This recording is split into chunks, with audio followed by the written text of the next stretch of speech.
John chapter 2. The wedding at Cana.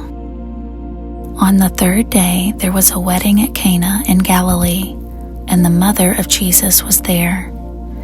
Jesus also was invited to the wedding with his disciples. When the wine ran out, the mother of Jesus said to him, "They have no wine." And Jesus said to her, "Woman, what does this have to do with me? My hour has not yet come." His mother said to the servants, "Do whatever he tells you." Now there were 6 stone water jars there for the Jewish rites of purification, each holding 20 or 30 gallons. Jesus said to the servants, "Fill the jars with water," and they filled them up to the brim. And he said to them, "Now draw some out and take it to the master of the feast." So they took it. When the master of the feast tasted the water, now become wine, and did not know where it came from, though the servants who had drawn the water knew, the master of the feast called the bridegroom and said to him, "Everyone serves the good wine first, and when people have drunk freely, then the poor wine. But you have kept the good wine until now." This, the first of his signs, Jesus did at Cana in Galilee, and manifested his glory, and his disciples believed in him. After this he went down to Capernaum with his mother and his brothers and his disciples, and they stayed there for a few days. Jesus cleanses the temple.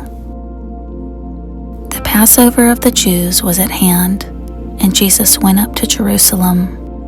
In the temple he found those who were selling oxen and sheep and pigeons, and the money changers sitting there. And making a whip of cords, he drove them all out of the temple with the sheep and oxen. And he poured out the coins of the money changers and overturned their tables.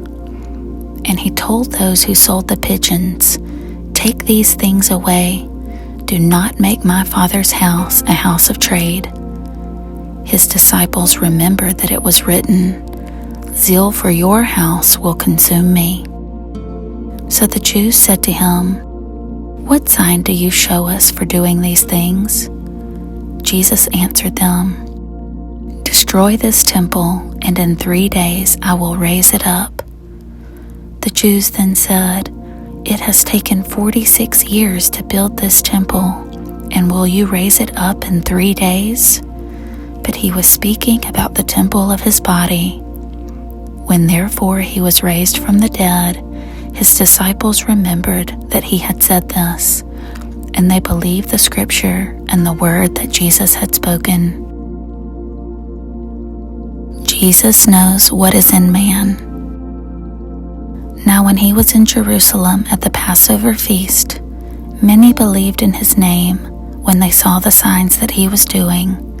But Jesus, on his part, did not entrust himself to them, because he knew all people and needed no one to bear witness about man, for he himself knew what was in man.